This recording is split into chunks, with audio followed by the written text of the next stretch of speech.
Bonjour à tous. Alors aujourd'hui on va faire un petit peu d'intégrale généralisée. Donc on commence avec un premier exemple où on nous demande si les intégrales suivantes sont généralisées. Alors pour pouvoir répondre à cette question, c'est relativement simple. Il y a la continuité de la fonction sous l'intégrale à vérifier ou une borne plus ou moins l'infini. Donc, si vous avez une fonction sous l'intégrale qui n'est pas continue en un point, vous avez une intégrale généralisée. Si vous avez une fonction avec un signe plus l'infini, une borne plus l'infini ou moins l'infini, vous avez une intégrale généralisée. Donc c'est le seul truc à retenir, c'est continuité ou une borne infinie. Alors, c'est parti. Ici, dans le premier exemple, pour l'intégrale i, la fonction qui a t associe, donc c'est la fonction qui a t associe ln de t sur 1 plus t carré. Et bien celle-ci, elle est continue. Elle est continue sur 0 ouvert 1. Alors pourquoi? Bon, déjà, c'est cet intervalle qu'on doit regarder. C'est l'intervalle 0,1. À l'intérieur de l'intervalle 0,1, la fonction est continue. Le souci, c'est en 0. Pourquoi? Parce que je vous rappelle que une fonction est continue en un point A si et seulement si la limite de f de t, lorsque t tend vers A, est égale à f de A. Et f de A, ça doit être un réel. Ici, eh bien, ln de t sur 1 plus t carré, si je regarde la limite, qu'est-ce que ça fait en 0? Eh bien, ça fait moins l'infini. Donc, c'est pas un réel. Donc, la fonction n'est pas continue en 0. C'est pour ça qu'ici, j'ai retiré la bande 0. Donc ici, on a une intégrale généralisée parce que la fonction n'est pas continue sur tout l'intervalle qu'on nous a donné. Alors, ce qu'on va faire, voilà, on remarque juste que c'est une intégrale généralisée. Donc, I est une intégrale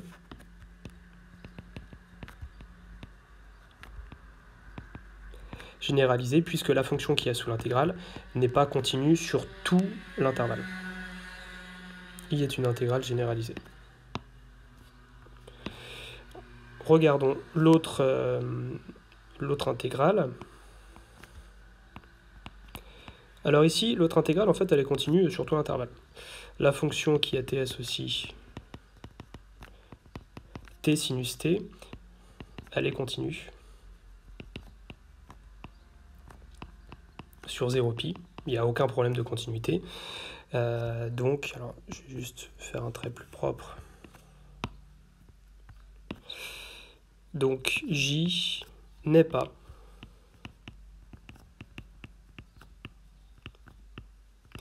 c'est pas une intégrale généralisée, c'est juste une intégrale comme une intégrale au sens intégrale que vous voyez en terminale. Il n'y a pas de question à se poser. Cette intégrale existe, c'est-à-dire qu'elle possède une valeur et vous pouvez la calculer par diverses méthodes. Primitivation, changement de variable, intégration par partie. Donc ça n'est pas une intégrale généralisée.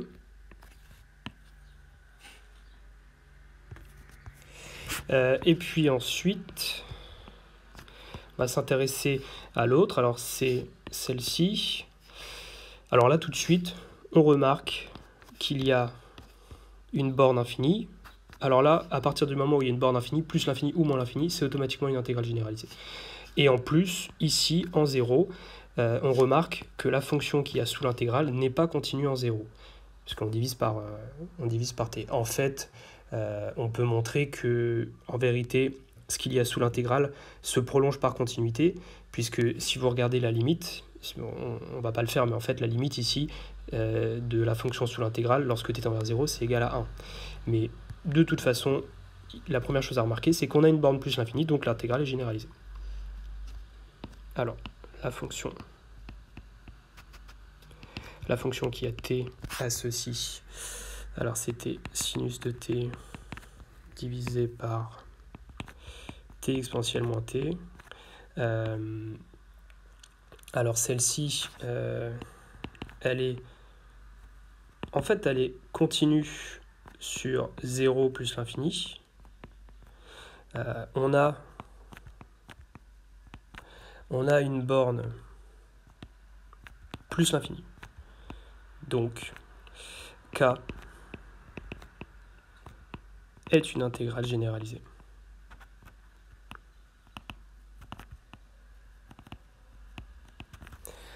Et hop, on souligne. Donc voilà, les intégrales généralisées, ça se reconnaît simplement en regardant la continuité de la fonction sous l'intégrale ou en remarquant qu'il y a une borne infinie au niveau des bornes d'intégration. Alors maintenant, on veut déterminer la nature des intégrales suivantes. Alors, on a plusieurs façons de faire. Soit on calcule des primitives. Alors déjà, la première chose à faire, c'est vraiment, tout est une question de continuité. Donc, il faut toujours parler de la fonction qu'il y a sous l'intégrale. Alors, la fonction qui a ts aussi, ici, on va s'intéresser d'abord à la première, l'intégrale i. La fonction qui a ts aussi, ln de t sur t, elle est... elle est continue sur 1 plus l'infini. Alors attendez, je regarde juste un truc. Je regarde si... Ok, le micro est activé. Elle est continue sur 1 plus l'infini, mais on a une borne plus l'infini. Donc, c'est une intégrale généralisée, et il y a des petites choses à faire. Alors, à partir du moment où vous avez une intégrale généralisée, une fois que vous avez identifié la borne qui pose problème, c'est-à-dire celle où soit la fonction n'est pas continue, soit celle qui est une borne infinie, vous devez, faut faire bien attention, vous allez remplacer cette borne par un x, et vous allez essayer de démontrer que, en fait, vous allez essayer de calculer cette limite lorsque x tend vers l'infini. Alors, fixons un réel x plus grand que 1. Et ce qu'on va faire, on va regarder l'intégrale entre 1 et x de ln de t sur t dt. On va essayer de... Alors, il y a plusieurs moyens. Soit vous arrivez, pour démontrer la nature de l'intégrale, soit vous arrivez à calculer une primitive, ça c'est vraiment le top. Mais en général, c'est compliqué. Soit vous utilisez les théorèmes qu'on a vus en cours. Donc, de toute façon, on va les utiliser après. Théorème de comparaison par majoration, théorème de comparaison par équivalence, ou bien démontrer carrément qu'en fait, on a une intégrale on a une fonction qui est intégrable. On le verra après. Alors ici, en fait, on peut démontrer que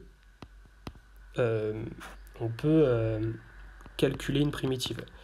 On remarque que la fonction sous l'intégrale s'écrit de cette façon. Et donc, ici, si vous voulez, ça c'est de la forme u' fois u. Et ce qui est de la forme u' fois u, on sait déterminer une primitive de u' fois u. Qu'est-ce que c'est? C'est 1 demi de u carré. Ici, votre u, c'est la fonction logarithme. Donc, c'est parti. On peut calculer. Une primitive, c'est ln... On a dit que c'était u carré sur 2. Donc, ln de t sur 2. ln de t au carré sur 2. Entre 1 et x. Ce qui nous fait ln de x au carré divisé par 2. Moins ln de 1 sur 2 qui fait 0. Et ça, cette expression, en fait, elle tend vers plus l'infini lorsque x tend vers plus l'infini. Conclusion, i est une intégrale divergente.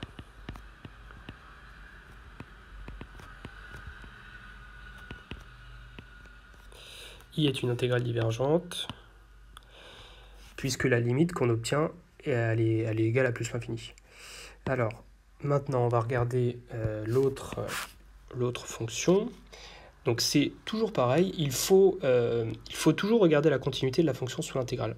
Alors, là, on va avoir besoin, pour l'autre, de donner un nom à cette fonction sous l'intégrale. Alors, je l'appelle f. C'est donc la fonction ln... La fonction qui a ts aussi, ln de 1 plus t sur 1 moins t carré. Il faut absolument dire où est-ce que cette fonction est continue pour isoler pour voir où est le problème en vérité. Alors celle-ci, elle est continue. Elle est continue sur l'intervalle 0, 1. 0 ne pose pas de problème. si vous remplacez t par 0, qu'est-ce qui va se passer? Bah, ça va faire 0, donc il n'y a aucun problème. Ça fait bien une valeur qui est finie, qui existe et qui est finie. En revanche, si vous remplacez t par 1, on va diviser par 0. Donc la fonction n'est pas continue en 1. C'est la raison pour laquelle il y a quelque chose à étudier en 1. Alors, on a plusieurs façons de faire. On peut faire un équivalent. Alors, c'est ce qu'on va faire. Donc, ici, trouver une primitive, ça va être compliqué. Donc, on va se dire que on va vouloir utiliser le théorème de comparaison par équivalence. Alors, f de t, qu'est-ce que c'est? Si vous voulez, le dénominateur, c'est une identité remarquable. 1 moins t carré, je peux l'écrire comme 1 au carré moins t au carré, ce qui nous fait 1 moins t, 1 plus t. D'accord? Donc c'est exactement ce que je vais faire ici. Je vais décomposer le dénominateur en utilisant une identité remarquable. Donc ça me fait 1 moins t, 1 plus t. Alors là, il faut être très à l'aise sur les développements les équivalents. Vous avez le droit de faire des produits d'équivalents. Vous avez le droit de faire des quotients d'équivalents. Ici, au numérateur, on va faire un équivalent du numérateur. Le numérateur, lorsque t est envers 1, il est équivalent à ln de 2. Pourquoi? Parce que je vous rappelle que si une fonction tend vers L lorsque t est envers petit a et que L est différent de 0, alors ma fonction est équivalente à L. C'est quelque chose qu'on fait tout le temps. Ici, ln de 1 plus t, lorsque t tend vers 1, ça tend vers ln de 2. ln de 2 est différent de 0, donc c'est lui l'équivalent. On a un équivalent du numérateur. Pour le dénominateur, 1 plus t, il est équivalent à 2, lorsque t tend vers 1. Encore une fois, pourquoi? Parce que 1 plus t, ça tend vers 2, 2 est différent de 0, lorsque t tend vers 1, donc 1 plus t est équivalent à 2. Et cet autre terme-là, on va le laisser tranquille. De toute façon, si on veut faire un équivalent, vous allez bien, ça va faire 0. On ne peut pas être équivalent à 0. On interdit toujours les équivalents à 0, tout simplement par définition d'un équivalent. On ne veut pas diviser par 0. Donc on va utiliser toutes ces informations. Et qu'est-ce que ça va nous donner? Alors, j'efface un petit peu tout ça.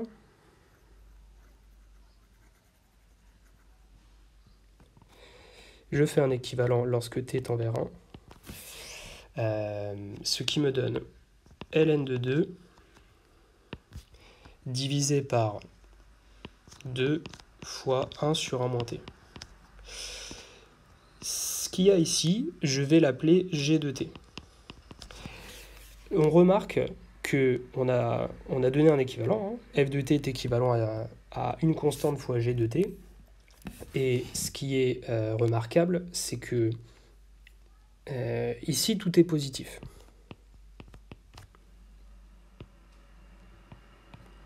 C'est très important parce que si vous voulez utiliser le théorème de comparaison par équivalence, il faut avoir deux fonctions qui sont de signe constant, c'est-à-dire soit positif, soit négatif. Mais on ne veut surtout pas que ça change de signe. Donc ici, tout est positif, c'est très bien, on va pouvoir utiliser le théorème de comparaison par majoration. Alors, existe. Alors, ce qu'on va faire, c'est que on va fixer x dans 0, 1, parce que c'est vraiment la borne 1 qui pose problème, et on va regarder l'intégrale entre 0 et 1 de g de t. 0 et x, pardon, de g de t dt. Alors, une primitive de 1 sur 1 moins t, c'est moins ln de 1 moins t, et lorsque je l'évalue entre 0 et x, ça va me donner moins ln de 1 moins x. Je calcule la limite lorsque x tend vers 1, et ça va me donner plus l'infini. Donc, l'intégrale entre 0 et 1 de g de t dt diverge. C'est une intégrale divergente, puisqu'on vient de montrer que ça tend vers plus l'infini, l'intégrale entre 0 et x, lorsque x tend vers 1. Donc, d'après le théorème de comparaison par équivalence, que j'appelle TCE, J est une intégrale divergente.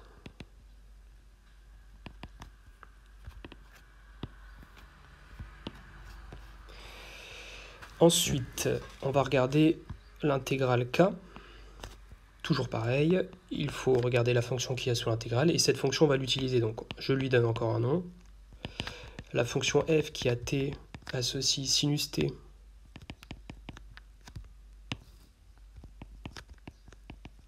exponentielle moins t. Et ben celle-ci, elle est continue. Alors, l'intervalle qui nous intéresse ici, le domaine qui nous intéresse ici, c'est 1 plus l'infini. La question qu'on se pose, c'est est-ce que c'est bien continu sur 1 plus l'infini? Eh bien, oui, il n'y a aucun problème. Hein. En 1, il n'y a pas de problème, et à l'intérieur de l'intervalle 1 plus l'infini, il n'y a pas de problème non plus. Donc c'est continu sur 1 plus l'infini, mais vous voyez qu'il y a une borne plus l'infini. Donc, c'est une intégrale. L'intégrale qu'on nous demande de regarder est une intégrale généralisée. Et c'est pour cette raison qu'on nous demande est-ce qu'elle converge ou est-ce qu'elle ne converge pas. Lorsqu'on a une intégrale classique, qui n'est pas une intégrale généralisée, elle converge toujours, elle possède toujours une valeur, par continuité de la fonction qu'il y a sous l'intégrale. Donc, on a une intégrale généralisée, on est en droit de se poser si elle converge ou si elle ne converge pas. Alors, le problème, c'est que ici, j'ai un sinus de t. La fonction sinus n'est pas de signe constant sur 1 plus l'infini. Il suffit de faire un petit dessin. On se rend compte que le sinus, par exemple, il est négatif sur pi de pi, mais il est positif sur 0 pi. Bref, le sinus change de signe sur l'intervalle 1 plus l'infini, donc on ne peut pas utiliser le théorème de comparaison par équivalence. Tout simplement parce que la fonction f n'est pas de signe constant. Donc celui-là, on ne peut pas l'utiliser. Alors, en présence de sinus ou de cosinus, dans la majorité des cas, on va regarder la fonction en valeur absolue. Alors, ce qu'on va faire, c'est qu'on va fixer un réel t plus grand que 1, et on va regarder la fonction en valeur absolue. Pourquoi? Eh bien parce que je sais que les fonctions sinus et cosinus sont en valeur absolue plus petites que 1. Donc ça fait quoi? Ça fait sinus t sur t exponentielle moins t.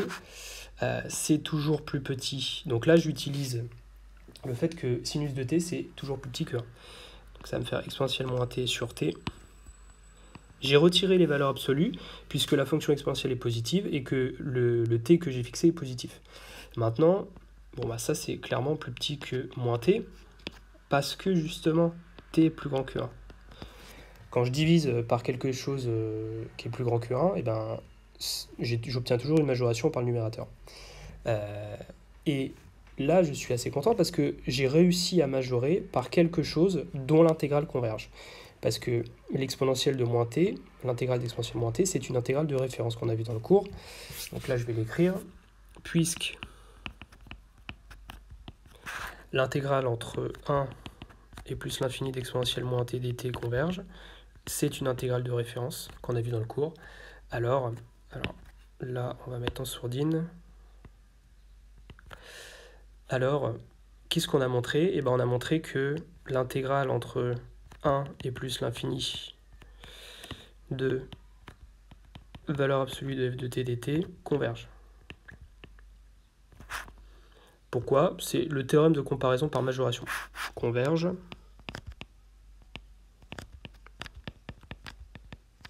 d'après le théorème de comparaison par majoration. Et donc, l'intégrale de f de t dt entre 1 et plus l'infini converge. Parce qu'on sait que si l'intégrale de la valeur absolue converge, alors l'intégrale de la fonction converge. Là, ce que je viens d'écrire, c'est pas très rigoureux, mais l'idée est là. Si l'intégrale en valeur absolue converge, alors l'intégrale sans les valeurs absolues converge. Ça, c'est un théorème qu'on a vu dans le cours. Et on a démontré que l'intégrale k est donc une intégrale convergente.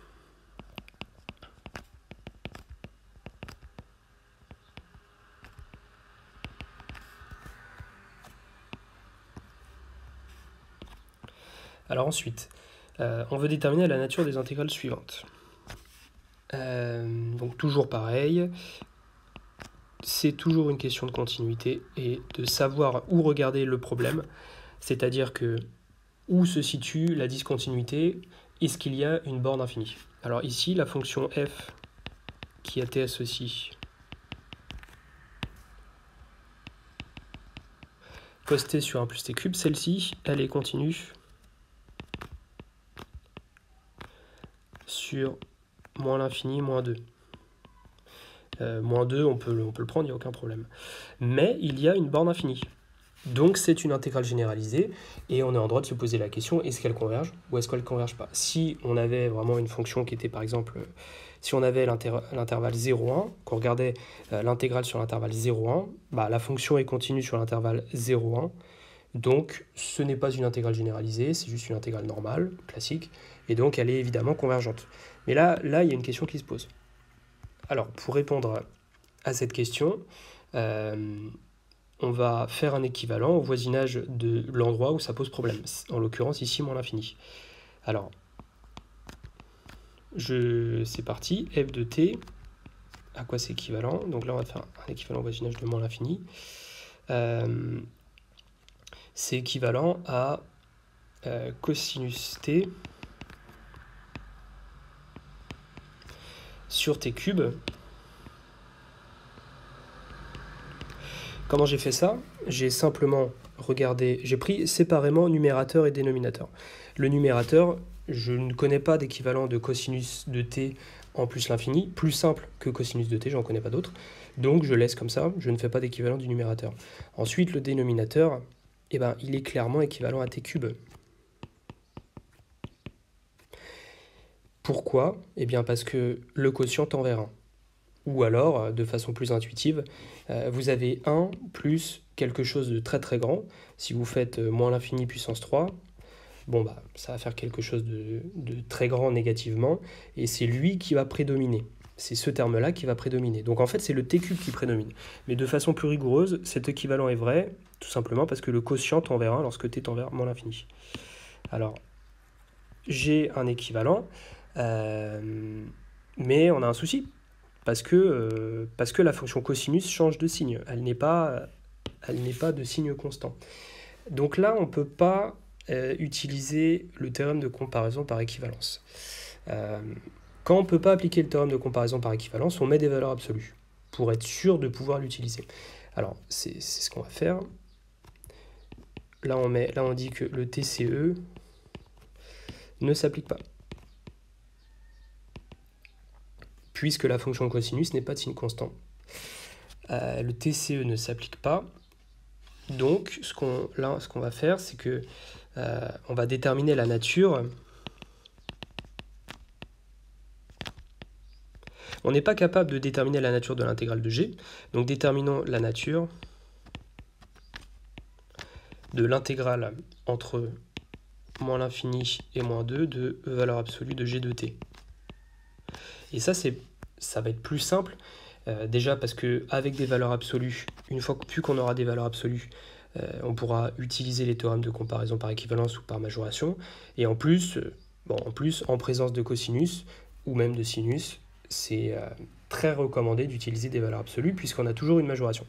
Alors, qu'est-ce qu'on va faire? Remarquons que pour tout t appartenant à moins l'infini moins 2,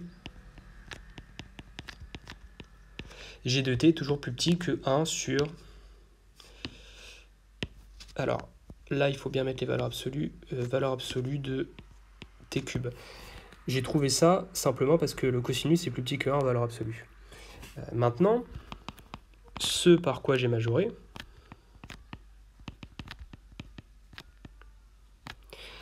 c'est-à-dire 1 sur t, 1 sur valeur absolue de t, c'est une intégrale convergente. C'est une intégrale de Riemann en vérité.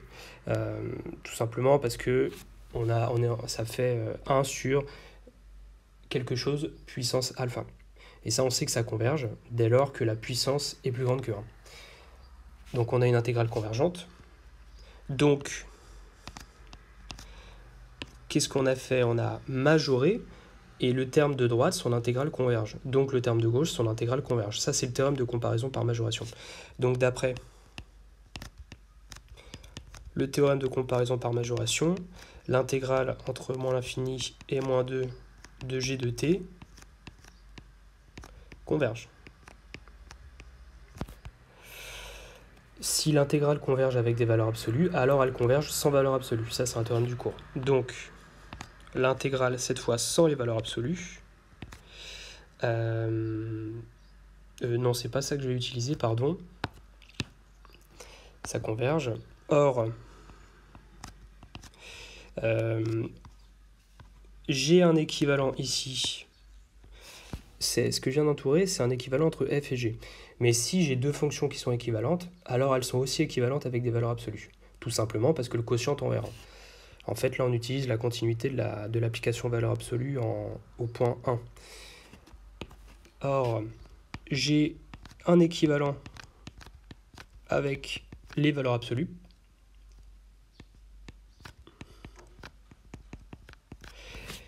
Pourquoi je regarde un équivalent avec les valeurs absolues? Eh bien parce que ici, tout est positif. Les valeurs absolues m'assurent la positivité, et la positivité ou la négativité, j'en ai besoin pour appliquer le théorème de comparaison par équivalence. Il faut absolument que ça soit de signe constant. Bon, bah là, c'est de signe constant, c'est positif. Et je sais aussi que ce qu'il y a à droite, son intégrale converge. Je l'ai écrit juste en haut. Donc, l'intégrale de f en valeur absolue converge. Alors, c'est ce que je vais écrire. Donc, c'est un petit peu loin, mais il faut bien rédiger toutes les étapes. Donc, d'après le théorème de comparaison par équivalence, qui s'applique étant donné que tout est de signe constant, en l'occurrence positif, l'intégrale de valeur absolue de f de t, dt entre moins l'infini et moins 2 converge. Et comme j'ai dit tout à l'heure, si l'intégrale converge en valeur absolue, alors elle converge sans valeur absolue. Donc l'intégrale de f de t dt entre moins l'infini et moins 2 converge. C'est-à-dire, ça c'est ce qu'on avait appelé K en fait. Alors je crois que j'ai costé... Non, c'est bon. Non, c'est ce qu'on appelle le I, voilà.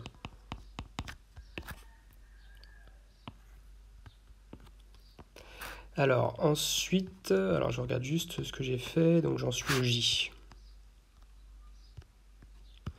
Donc là, on est dans l'exemple 3, deuxième intégrale. Encore une fois, il faut parler de la continuité, donc la fonction... C'était la fonction 1 sur t ln de t. Alors, je ne vais pas lui donner de nom ici, parce que on va se rendre compte qu'en fait, on peut calculer une primitive, et il n'y a même pas besoin de lui donner un nom, il n'y a pas d'équivalent à faire. Cette fonction est continue. Alors, l'intervalle qu'on nous donne, c'est quoi déjà? C'est 0, 1 demi.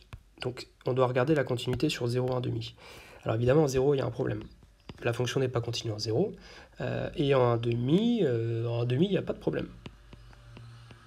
Encore une fois, pourquoi ça n'est pas continu en 0? Eh bien parce que la limite de cette fonction lorsque t tend vers 0 n'est pas égale à une valeur finie.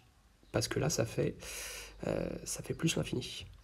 Donc, je vais donc... alors là, ici, on peut calculer une primitive. On peut calculer une primitive parce que la fonction qu'on nous donne, c'est 1 sur... on peut l'écrire comme 1 sur t divisé par ln de t. Et donc, en fait, on connaît u' sur u. Okay. U' sur u, on sait que sa primitive, c'est ln de u. Alors, c'est parti. Donc, on a identifié le problème. Le problème, il est en x, il est en 0. Donc, je vais écrire l'intégrale en remplaçant la bande 0 par un x. Et fixer un x tout de suite dans 0, 1 demi. Alors, ça va nous donner l'intégrale entre x et 1 demi de 1 sur t ln de t. On a dit que la primitive, c'était ln de u, où u c'est la fonction logarithme. Alors là j'ai fait exprès, j'ai laissé un petit truc qui ne va pas.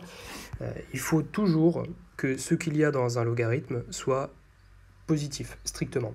Donc, il faut mettre des valeurs absolues ici. Je calcule et je vais obtenir ln, alors, ln de 1 demi. Alors, vu que j'ai mis des valeurs absolues, alors je vais peut-être tout simplifier en fait. En fait, ce que je vais obtenir, c'est ln de 2 moins ln de valeur absolue de ln de x. En fait, je vais faire tout tenir sur cette page. Et ici, la limite, on regarde la limite lorsque x tend vers 0. Hein, c'est le point qui pose problème. Donc, j'ai remplacé la borne par x. Et donc, c'est ici que je fais la limite. D'accord? C'est en 0. C'est en 0. Et la limite en 0, eh bien, ça fait moins l'infini. Conclusion, l'intégrale j diverge.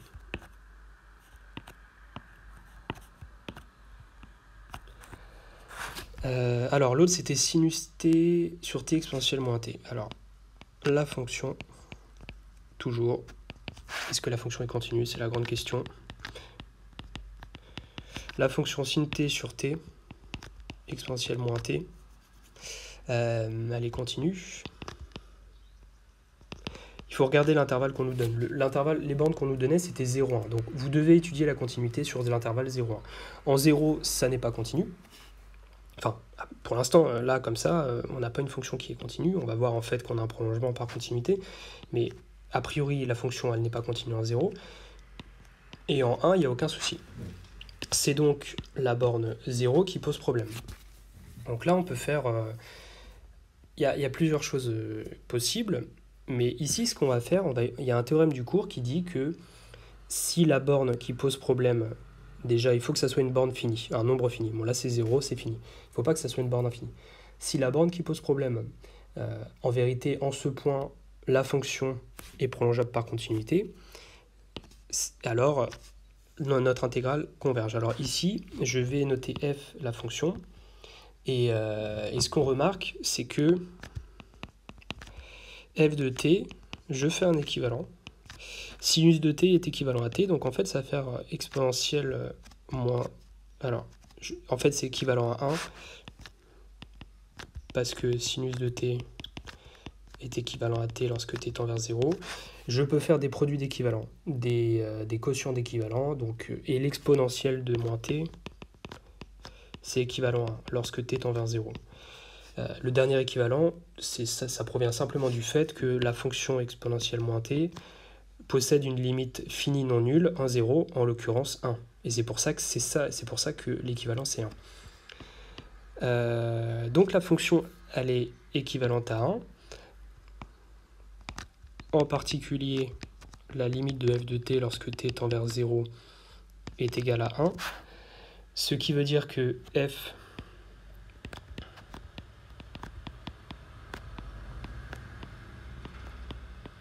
est prolongeable par continuité. Prolongeable par continuité en posant f de 0 égale 1. Alors, je vais peut-être pas conclure directement, quitte à avoir une page vide, c'est pas grave. Donc, le point qui posait problème, en fait, on a démontré que ça ne posait pas problème parce que la fonction était prolongeable par continuité. Donc, k, l'intégrale k converge.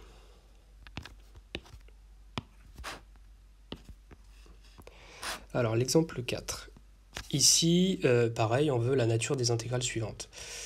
Il peut arriver qu'il y ait plusieurs problèmes, c'est-à-dire que l'intégrale ne soit pas continue aux deux bornes, ou carrément avoir aussi une borne infinie et une borne en laquelle la fonction n'est pas continue. Alors, ça se traite, c'est pas forcément plus compliqué, mais il faut quand même le rédiger. Alors, déjà, donc on va faire la première, la troisième. Alors, la fonction ln de t, je vais regarder l'intégrale i, ln de t sur racine de 1 moins t. Cette fonction-là, elle est continue sur 0, 1. Donc vous voyez, double problème. Il faut étudier ce qui se passe en 0, il faut étudier ce qui se passe en 1. Alors, pour rédiger ça, on dit au voisinage de 0, on tire un trait et on va étudier ça tranquillement. Alors, au voisinage de 0, je veux montrer que l'intégrale est en fait convergente. Qu'est-ce que ça veut dire qu'au voisinage de 0, l'intégrale est convergente? Et bien, ça veut dire que si je peux trouver un c dans l'intervalle 0, 1, tel que l'intégrale entre l'intégrale entre 0 et c de f de t converge, alors si j'arrive à faire ça, alors l'intégrale, la fonction est intégrable au voisinage de 0. Et donc le problème en 0 est réglé. Si ce n'est pas le cas, ça veut dire que ce qui se passe en 0, la fonction n'est pas intégrable au voisinage de 0, et donc dans ce cas-là, l'intégrale i est divergente. Donc ce qu'on va faire, c'est on va faire un équivalent. Alors, regardons un équivalent de f en 0. Le dénominateur est équivalent à 1.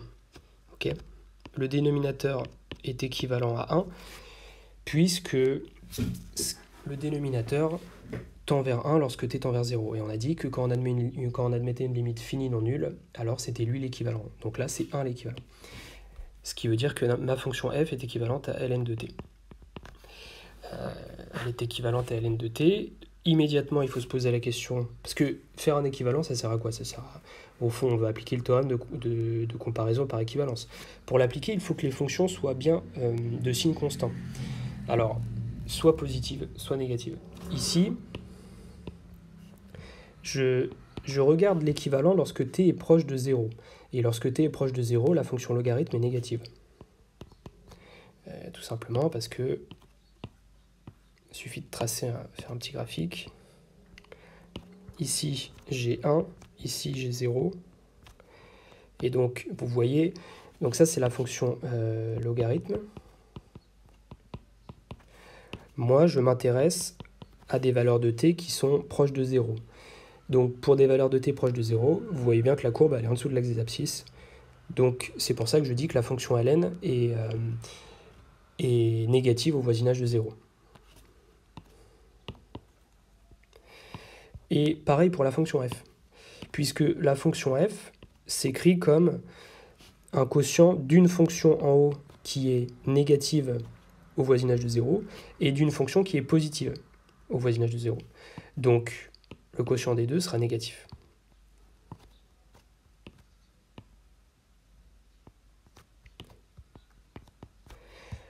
En particulier, on a bien deux fonctions de signe constant, donc le théorème de comparaison par équivalence s'applique. La question c'est, est-ce que le membre de droite, est-ce que l'intégrale de ln de t converge? Si c'est le cas, l'intégrale de f de t converge, sur l'intervalle qu'on regarde depuis tout à l'heure. Alors, puisque, en fait, l'intégrale... Alors, on s'intéresse à l'intégrale entre 0 et 1. Je vais prendre un point quelconque entre 0 et 1, différent de 0 et différent de 1. Par exemple, 1/2. J'aurais pu prendre 1/4, hein. Ça ne change pas grand-chose. Hein. En vérité, cette intégrale converge. Alors, là, je vais justifier un petit peu. Elle converge. Pourquoi elle converge? C'est une intégrale généralisée parce que la fonction ln de t n'est pas continue en 0. Donc, il y a quelque chose à étudier en 0. Pour ça, très rapidement, on fixe un x dans 0, 1/2. Et étant donné que le problème se situe en 0, on regarde l'intégrale entre x et 1/2 de ln de t. Là, c'est facile parce qu'on connaît une primitive de ln de t. C'est t ln de t moins t. Et donc, si je regarde entre 1/2 et x, ça va me faire quoi? Ça va faire 1/2 de ln, ça fait moins 1/2 de ln de 2, moins 1/2, moins x ln de x, plus x. Et lorsque x tend vers 0, par croissance comparée, x ln de x tend vers 0, ça c'est très important de connaître ces croissances comparées. Hein. X ln de x tend vers 0, lorsque x tend vers 0, et donc il va me rester, voilà, je vérifie juste si je ne me suis pas trompé, non c'est bon, il va me rester moins 1/2 de ln de 2, moins 1/2. C'est logique d'obtenir quelque chose de négatif, étant donné que là, je suis en train d'intégrer une fonction qui est négative, en fait. On a vu que la fonction ln de t, elle était négative lorsque t était plus petit que 1, entre 0 et 1. Donc c'est logique d'obtenir quelque chose de négatif. L'air sous la courbe, et l'air qu'on regarde, en fait, est sous l'axe des abscisses, donc c'est logique. C'est la raison pour laquelle l'intégrale de ln de t converge. En fait, c'était une intégrale de référence qu'on avait vue dans le cours. Donc, là, je l'ai redémontré. Donc, conclusion, l'intégrale entre 0 et 1/2 de f de t dt converge. Sous-entendu, la fonction au voisinage de... Le problème qu'il y avait au voisinage de 0 n'est en fait pas un problème. La fonction f, l'intégrale, est bien convergente au voisinage de 0. On a regardé au voisinage de 0, maintenant il faut regarder au voisinage de... alors, il faut regarder au voisinage de 1, parce qu'on avait deux bornes qui posaient problème.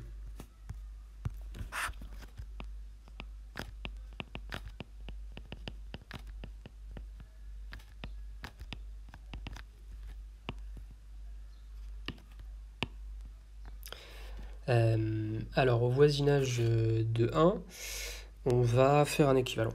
Alors, rappelons ce que c'est f de t. Alors, c'était ln de t sur racine de 1 moins t. C'était ça. Je veux faire un équivalent au voisinage de 1. Alors, le problème, c'est que moi, je connais un équivalent de ln de 1 plus t lorsque t tend vers 0. Je sais que c'est équivalent à t. Mais là, j'ai pas de bol, c'est 1 plus t que j'ai, et là j'ai t, et là, l'équivalent que je sais, c'est en 0, et là, l'équivalent, je veux faire l'équivalent en 1 moi. Alors pour ça, on va utiliser ce que j'ai appelé avec vous la technique du belge, c'est-à-dire que je fais apparaître 1 et moins 1. Donc ln de t, je peux l'écrire comme 1 moins 1 moins t.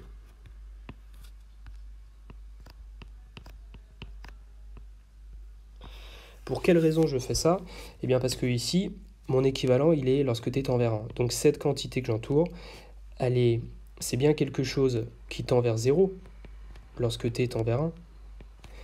Donc, et je connais un équivalent de ln de 1 plus quelque chose qui se tend vers 0.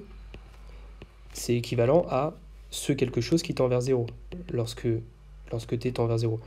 Il faut que les trois petits points que j'ai écrits, c'est n'importe quelle quantité qui tend vers 0. D'accord? N'importe quelle quantité qui tend vers 0. Par exemple, 1 moins t, lorsque t tend vers 1.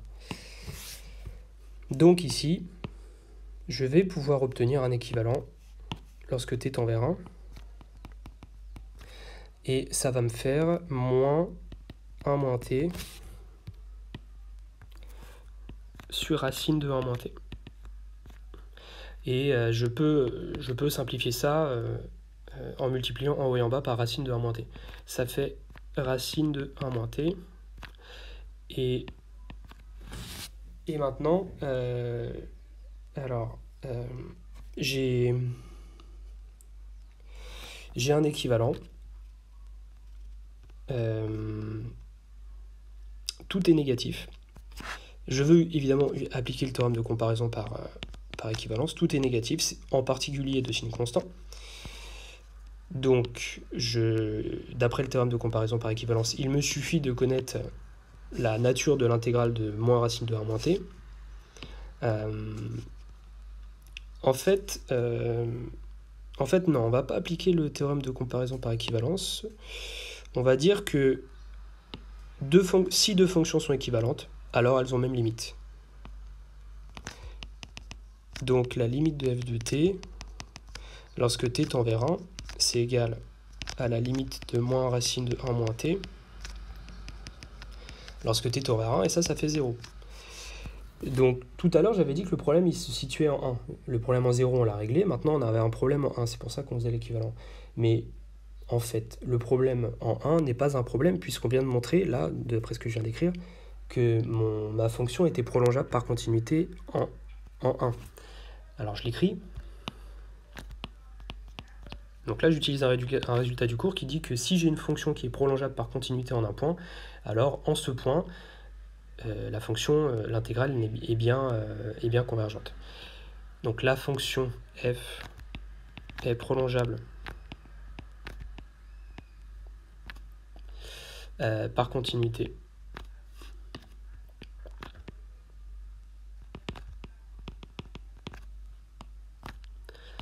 en 1 en posant f de 0 égale 1. C'est de cette façon que je définis l'image de 0. L'image de 0, je dis que c'est 1, et si j'utilise cette définition, alors j'ai bien une fonction qui est continue en... Excusez-moi, c'est pas ça, c'est f de 1 égale 0. J'ai bien une fonction qui est continue en 1. Donc en fait, l'intégrale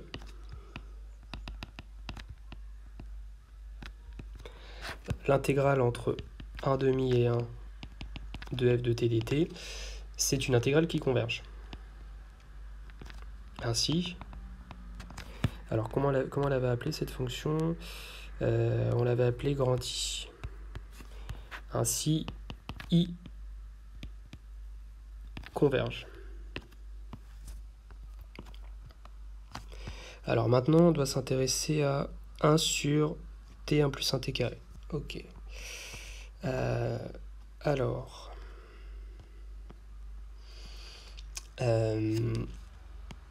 Alors, la fonction, toujours pareil, la fonction f qui a t à ceci, alors c'était 1 sur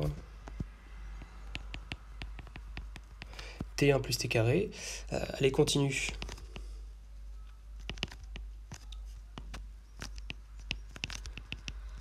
Sur 0 plus l'infini. Elle n'est pas continue en 0 parce que, vous le voyez très clairement, si je fais la limite lorsque t tend vers 0, je n'obtiens pas un nombre fini. Et en plus j'ai une borne infinie. Donc là, j'ai deux problèmes. J'ai deux bornes à étudier séparément. Et en général, c'est toujours un peu la même chose. Équivalent ou majoration. Alors, au voisinage, qu'est-ce qu'on...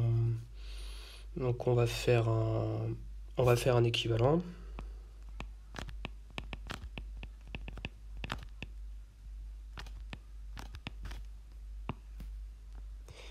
Alors au voisinage de 0, j'étudie le problème qui se pose en 0, donc je vais faire un équivalent. J'ai le droit de faire des produits d'équivalent. Évidemment, j'ai le droit de faire des produits équivalents. Donc lui, je ne vais pas faire d'équivalent. Il n'y a pas d'équivalent plus simple que t, à part t. Donc lui, je n'y touche pas. En revanche, ici, plutôt ça c'est équivalent à t carré, lorsque t tend vers 0. Non, pas t carré, pardon, c'est équivalent à 1, lorsque t tend vers 0. Pourquoi? Il suffit soit de regarder le quotient tend vers 1 lorsque t tend vers 0, ou on peut dire que ce que je viens d'entourer admet une limite finie non nulle lorsque t tend vers 0, et en l'occurrence, la limite finie non nulle, c'est 1. Donc c'est pour ça que c'est 1 l'équivalent. Bref, c'est équivalent à 1 sur t.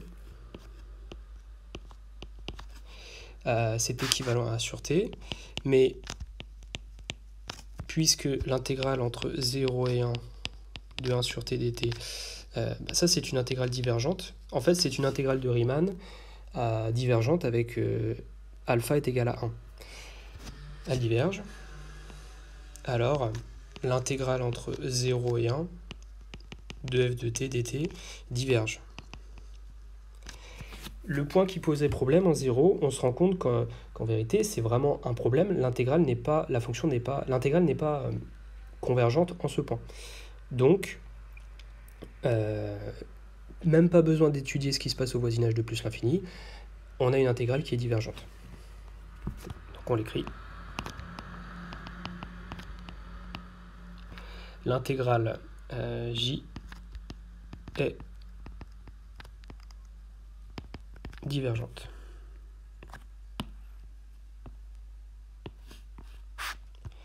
Alors ensuite, je me rappelle que c'était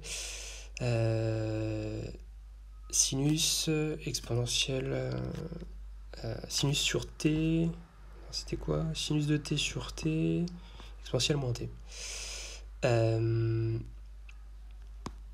Alors, on a vu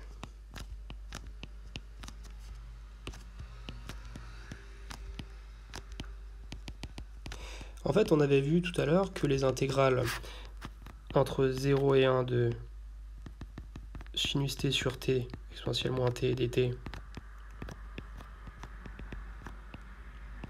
et la même, mais intégrée sur un domaine différent, étaient convergentes.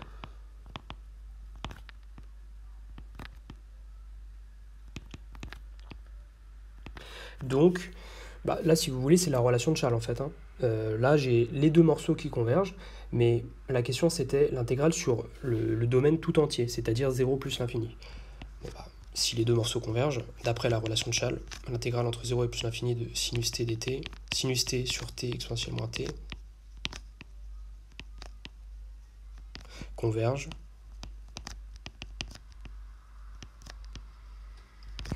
Donc, mon intégrale k converge. Alors, démontrer que cette fonction est intégrable.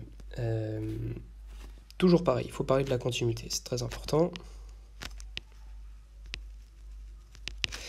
La fonction f, elle est continue alors en 0, il n'y a pas de problème, et sur toujours tout l'intervalle 0 plus l'infini. Vous voyez que vous avez une borne infinie, donc l'intégrale qu'on va regarder, c'est-à-dire celle-ci, cette intégrale est une intégrale généralisée. Donc on est en droit de se poser la question, est-ce qu'elle converge ou est-ce qu'elle diverge? Si par exemple j'avais 1,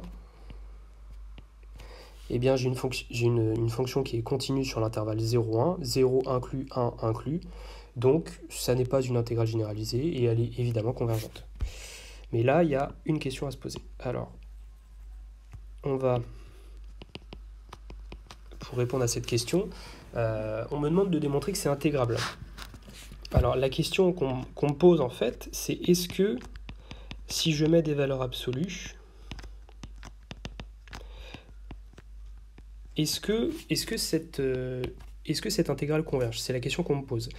Avec des valeurs absolues. C'est la définition d'être intégrable. Une fonction est intégrable si l'intégrale avec des valeurs absolues converge. Alors, c'est cette question qu'on se pose avec des valeurs absolues. Alors, ce qu'on peut dire, c'est que pour tout t positif, la valeur absolue de f de t, enfin le module, pardon. Ici, j'ai une fonction qui est à valeur complexe. Donc, c'est le module, c'est pas la valeur absolue. Alors, le module, c'est 1 sur... Alors, je vais y aller tranquillement. C'est le module d'exponentielle it divisé par le module d'exponentielle 1 plus t carré. Là, j'ai utilisé les propriétés du module, à savoir que quand j'ai le module d'un quotient, c'est le quotient des modules. Maintenant, le module d'exponentielle it, ça fait 1. Je vais le justifier juste après. Et le module d'1 sur 1 plus t carré, c'est 1 sur 1 plus t carré, parce que 1 sur 1 plus t carré est un réel positif. Alors, on va détailler un petit peu ça. La définition que vous avez vue en terminale de l'exponentielle de it, c'était que c'est l'exponentielle de it par définition, c'est cosinus t plus i sinus t. Donc vous devez calculer le module de ce nombre complexe. Alors, le module d'un nombre complexe, c'est très simple, c'est la racine carrée de partie réelle au carré plus partie imaginaire au carré. Mais on sait que cos carré plus sin carré, ça fait 1, donc ça fait racine de 1, donc ça fait 1. Voilà. Alors, là, j'ai regardé le module et j'obtiens 1 sur 1 plus t carré. Puisque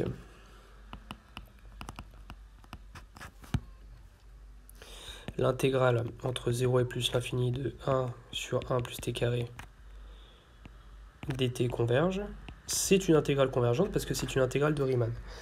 Alors, vous allez me dire, c'est pas tout à fait une intégrale de Riemann parce que les intégrales de Riemann, c'est l'intégrale de 1 sur t puissance alpha dt. Alors, ok, bon, c'est quasiment la même chose ici. Peut-être, je vais pas l'écrire, je le justifie très rapidement, mais pourquoi ça converge? On a une fonction qui est continue sur 0 plus l'infini, 0 inclus, mais on a un problème en plus l'infini. Donc très rapidement, on a un problème en plus l'infini. On remarque quoi? On remarque que 1 sur 1 plus t carré en plus l'infini, c'est équivalent à 1 sur t carré. Et c'est là qu'on dit que l'intégrale de 1 sur 1 plus t carré entre 1 et plus l'infini, ça c'est quelque chose qui converge, parce que c'est une intégrale de Riemann convergente. Donc, l'intégrale de 1 sur 1 plus t carré converge. Pourquoi? Parce que c'est l'équivalent qui me l'assure. Parce que le théorème de comparaison par équivalence s'applique, étant donné qu'on fait des équivalents de fonctions positives. C'est pour cette raison que j'ai écrit que l'intégrale converge. L'intégrale converge. Elle converge. Alors l'intégrale entre 0 et plus l'infini de module de f de t et dt converge, parce qu'elles sont égales en fait ces intégrales. Donc par définition, f, c'est la définition d'une fonction intégrable, hein. Par définition, f est intégrable sur l'intervalle 0 plus l'infini. J'essaie d'aller un peu vite pour pas que la vidéo soit trop longue. Alors ensuite, je dois calculer les valeurs de ces intégrales. Bon, toujours pareil. La fonction, alors je vais l'appeler h. La fonction h qui à t associe ln de t sur 1 plus t carré, elle est continue. Elle est continue sur 0, 1. En 0, c'est pas continu puisque la limite en 0, ça fait moins l'infini. Donc ce n'est pas une valeur finie. Donc la fonction n'est pas continue en 0. Mais par contre, autre part, c'est continu. Il n'y a pas de souci. Sur 0, 1, exclu 0, c'est bien continu. Alors, ce qu'on va faire... déjà, on va regarder... on veut déterminer la valeur des intégrales. Alors pour ça, il faut au moins démontrer faut au minimum démontrer que l'intégrale est convergente. Donc j'ai le problème, il se situe en 0, donc je vais l'étudier. Enfin, je n'ai même pas obligé de séparer les cas. Ce que je vais faire, c'est en 0 que ça pose problème, donc je vais faire un équivalent. Au niveau de l'équivalent, j'ai le droit de faire des quotients d'équivalent. Donc je peux séparément faire un équivalent du numérateur, puis un équivalent du dénominateur. Le dénominateur, en 0, j'ai pas d'équivalent plus simple que lui-même. Donc je dis que c'est équivalent à ln de t. J'ai pas plus simple comme équivalent. En revanche, en bas, c'est équivalent à 1 lorsque t tend vers 0. Vous avez deux façons de le voir. La première, c'est que, effectivement, le quotient tend vers 1. 1 sur 1 plus t carré divisé par 1, ça tend bien vers 1 lorsque t tend vers 0. Ou alors vous dites que 1 plus t carré tend vers une limite finie non nulle lorsque t tend vers 0. Donc, c'est cette limite finie non nulle qui est égale à 1 qui est l'équivalent. C'est ce qu'on va faire. Donc là, c'est la justification, mais moi, je vais écrire directement que c'est équivalent à ln de t. Je fais un équivalent lorsque t tend vers 0. Donc, c'est lorsque... Je vais encore supprimer ça. C'est lorsque t est proche de 0 que ça m'intéresse. Et lorsque t est proche de 0, la fonction ln est négative. Et aussi, la fonction h est négative. Donc je suis assuré de pouvoir appliquer le théorème de comparaison par équivalence, puisque j'ai deux fonctions qui sont de signe constant, en particulier négative. Et on sait que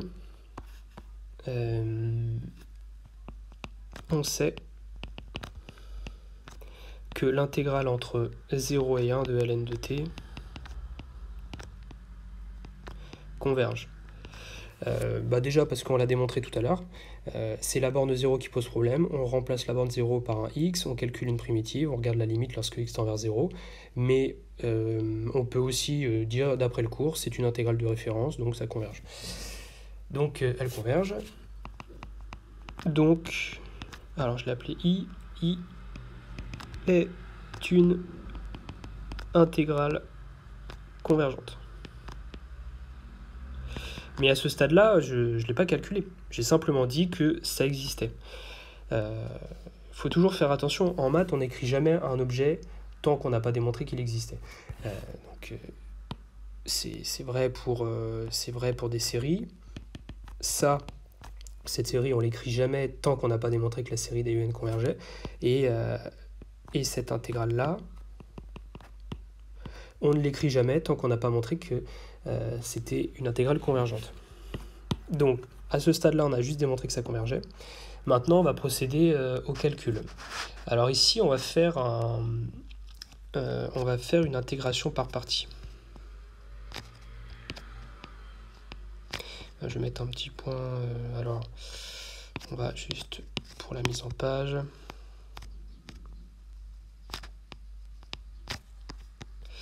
Alors, donc je vais faire une intégration par partie. Je vais considérer deux fonctions, soit f et g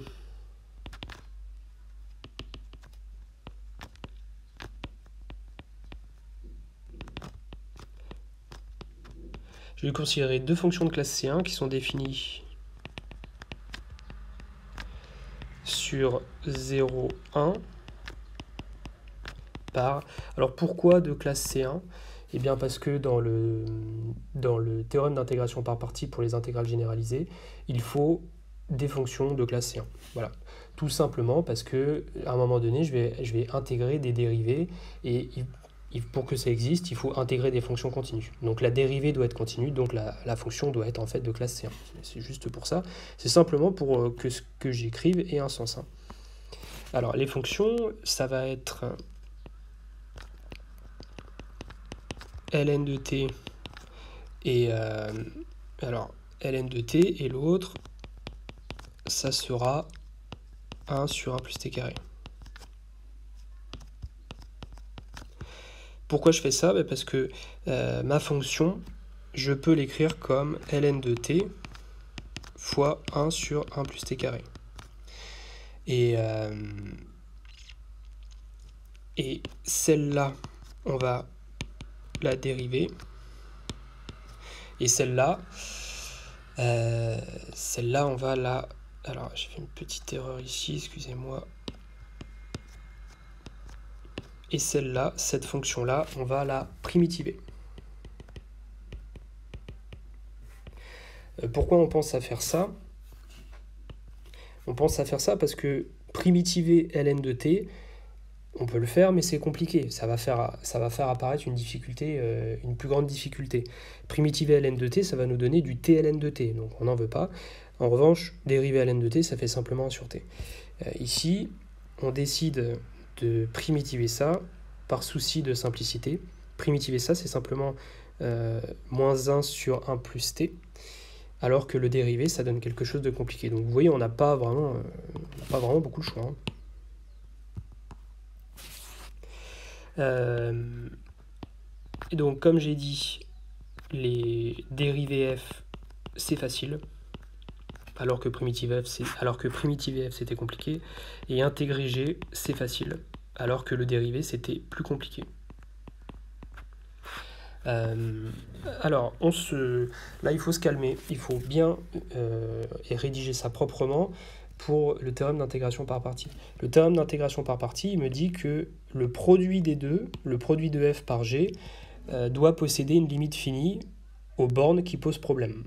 Vous savez, c'est dans le cours, je crois que c'est écrit, le crochet f de t. À un moment donné, dans le théorème d'intégration par partie, il y a un crochet entre a et b. Et évidemment, ce crochet, pour qu'il existe, il faut que les limites de f de t, g de t en a et en b soient finies. Alors, regardons un petit peu notre fonction. On a vu que le problème se situait en 0. Donc, le problème ne se situe pas en 1, il se situe en 0. Donc, c'est la limite en 0 qu'il faut vérifier l'existence. Vous devez vérifier la limite de f de t, g de t en 0. C'est ce qu'on va faire. Alors, donc là, ce qu'on dit, c'est que puisque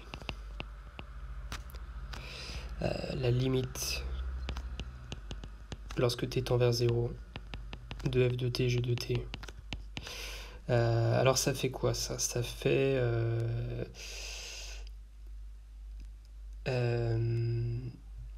plus l'infini, voilà. Là, le problème, c'est que on ne peut pas faire d'intégration par partie.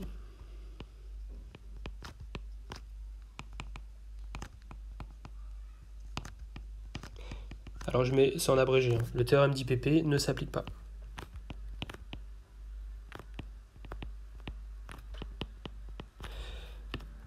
Donc là, on est assez embêté. Alors, il ne s'applique pas, mais c'est pas grave, parce que... Alors, c'est le théorème d'intégration par partie pour les intégrales généralisées qui ne s'applique pas. Mais le théorème d'intégration par partie pour les intégrales continues sur un segment, lui, il s'applique toujours. C'est votre théorème d'intégration par partie de terminale. Lui, il s'applique toujours. Alors, étant donné que cette fonction-là, c'est une intégrale généralisée convergente, le théorème d'intégration par partie pour cette intégrale généralisée convergente ne s'applique pas, puisqu'on a vu que le f de t, g de t est égal à plus l'infini, sa limite. Mais si je vire cette borne 0 et que je mets epsilon, alors h est une fonction continue sur epsilon 1, donc on peut tout à fait appliquer le théorème d'intégration par partie, mais cette fois pour le théorème d'intégration par partie, je dirais classique. C'est ce qu'on va faire. Alors, je fixe un epsilon dans 0, 1.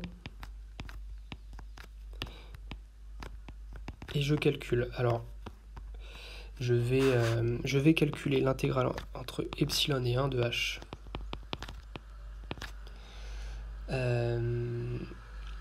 Donc, je vais faire mon intégration par partie sur l'intervalle epsilon 1.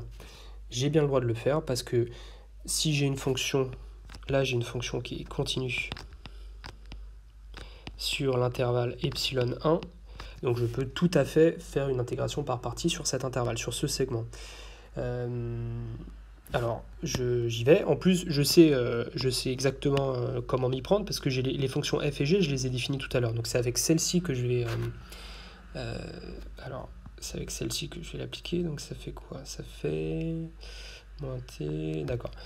Donc ça va faire entre crochets f de t, g de t,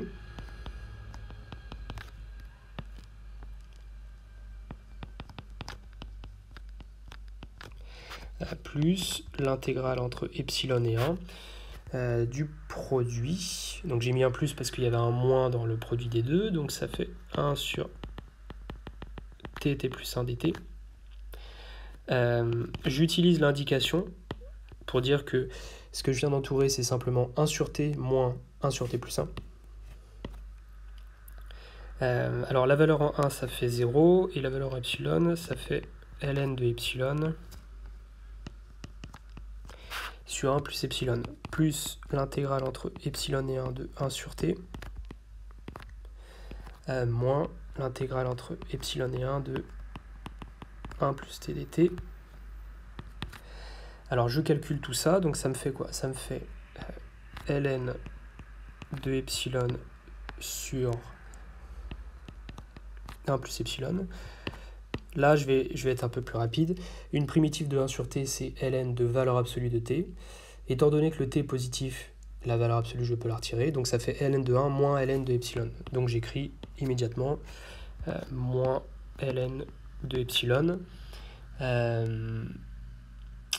Et pour l'autre, je vais obtenir, alors pareil, hein, vous pouvez faire les calculs, c'est pas très compliqué, moins ln de 2 plus ln de 1 plus epsilon. Voilà, alors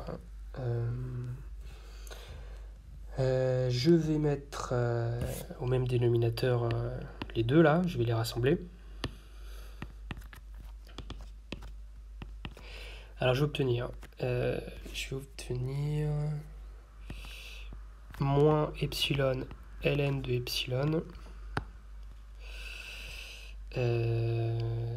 sur 1 plus epsilon moins ln de 2 plus ln de 1 plus epsilon. Alors, regardons un petit peu ce qu'on a fait. Notre but, c'est de démontrer que ce que je viens d'encadrer, ça possède une limite finie lorsqu'epsilon tend vers 0. Si j'arrive à démontrer ça, alors j'aurais montré que l'intégrale entre 0 et 1 de h était une intégrale convergente. Alors, je dois donc passer à la limite lorsque epsilon tend vers 0. Alors, regardons, je vais regarder séparément tous les membres. Ce membre-là, le numérateur tend vers 0 par croissance comparée. Le dénominateur tend vers 1. Donc ça tend vers 0 divisé par 1, c'est-à-dire 0. Ensuite, ce membre-là, par continuité de l'application logarithme au point 1, cette expression tend vers ln de 1, qui vaut 0. Donc, au final, le tout, lorsque epsilon tend vers 0, bien le tout tend vers moins ln de 2. C'est logique d'obtenir une quantité négative, étant donné qu'on intègre une fonction négative. L'intégrale ce qu'on intègre, c'est ça. Enfin, ce qu'on intègre, c'est ça. Le numérateur est négatif, puisqu'on travaille sur l'intervalle 0,1. La fonction logarithme est négative sur l'intervalle 0,1. Mais le dénominateur est positif.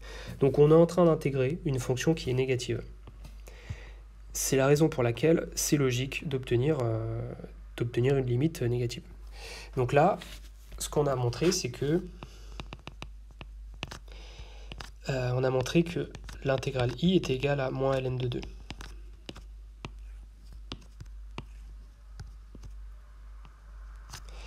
Alors maintenant, on va passer à l'autre. Alors l'autre, c'est quoi? T exponentielle moins t. Alors, la fonction h qui a t associe t exponentielle moins t, elle est continue sur l'intervalle 0 plus l'infini. On a un problème en plus l'infini. Donc l'intégrale qu'on nous demande de regarder est bien une intégrale généralisée. On doit donc se poser la question, est-elle convergente ou divergente? Pour ça, alors, quelque chose d'assez classique, étant donné que là, on pourrait se dire, est-ce qu'on peut majorer? On va pouvoir majorer par pas grand-chose. Est-ce qu'on peut faire un équivalent? Pareil, on va pouvoir, il n'y a pas beaucoup d'équivalents qu'on peut donner là, qui nous permettra de nous en sortir. Quand vous avez des exponentielles de moins quelque chose, et que le problème se situe en plus l'infini, c'est très très courant de faire la chose suivante. La chose suivante, c'est d'utiliser alors comment je l'avais appelé, le théorème de comparaison pour les relations pour les petits taux, pour les relations de comparaison. Donc ça consiste à dire que ça consiste à dire la chose suivante: si f de t est égal lorsque t tend vers à petit taux de g de t, et que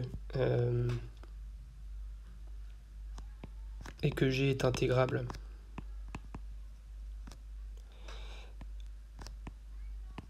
au voisinage de petit a,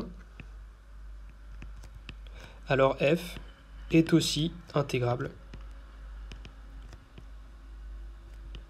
au voisinage de a.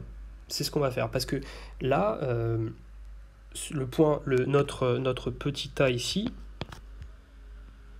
c'est plus l'infini, ok? Vous devez donc essayer d'écrire f de t comme un petit taux d'une fonction qui est intégrable au voisinage de a. Alors, on va le faire.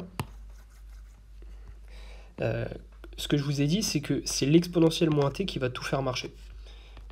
Pour ça, il faut remarquer que...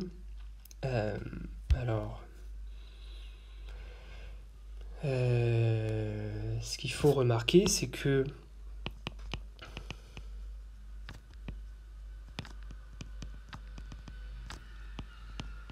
vous allez multiplier th par t carré.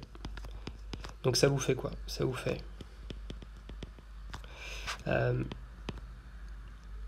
fait t cube exponentielle moins t, et cette limite est ce qu'on appelle une croissance comparée que vous devez connaître par cœur. Ça, je vous invite à revoir le cours. Cette limite vaut 0. Donc, qu'est-ce que je viens de montrer? Je viens de démontrer que t carré fois h de t tendait vers 0. Ce qui veut dire que h de t est égal à petit taux de 1 sur t carré. Lorsque t tend vers plus l'infini. Alors là, il faut aussi faire attention parce que vous devez avoir des fonctions qui soient de signe constant. Alors ici, c'est positif, ici c'est positif, pas de souci, vous pouvez appliquer le théorème du cours qui nous dit que, puisque, alors on se retrouve dans une situation où ce qu'il y a à l'intérieur du petit taux, converge, donc puisque l'intégrale de 1 sur t carré dt converge, alors l'intégrale entre 1 et plus l'infini de h de t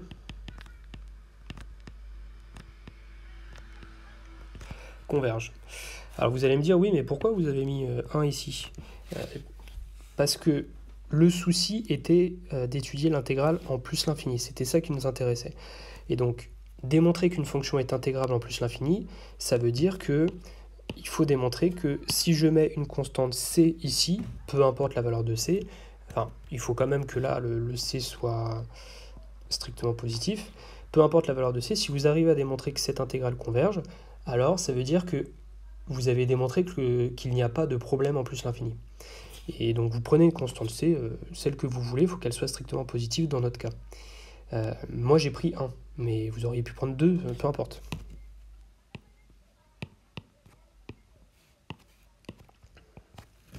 Donc mon intégrale converge. Et maintenant je vais passer au calcul. Je vais faire une intégration par partie. Alors, soit f et g, je vais prendre des fonctions, les fonctions de classe, C1 sur 0 plus l'infini, définie par... alors c'était quoi la fonction déjà? J'ai la mémoire courte. T exponentielle moins t.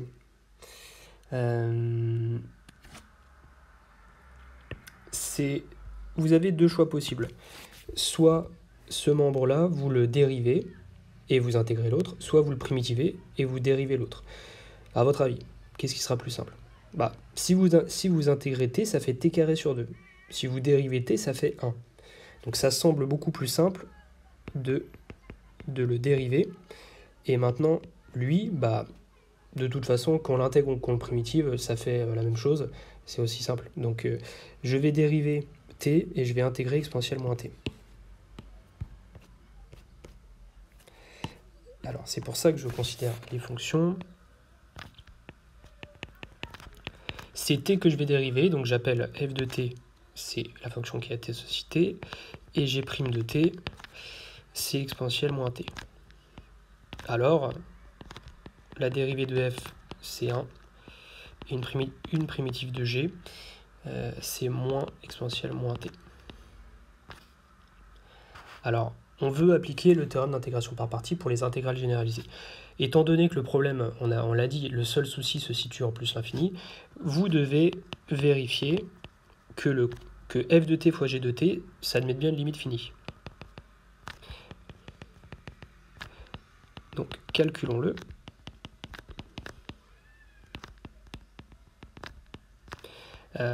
Ça fait moins t exponentielle moins t.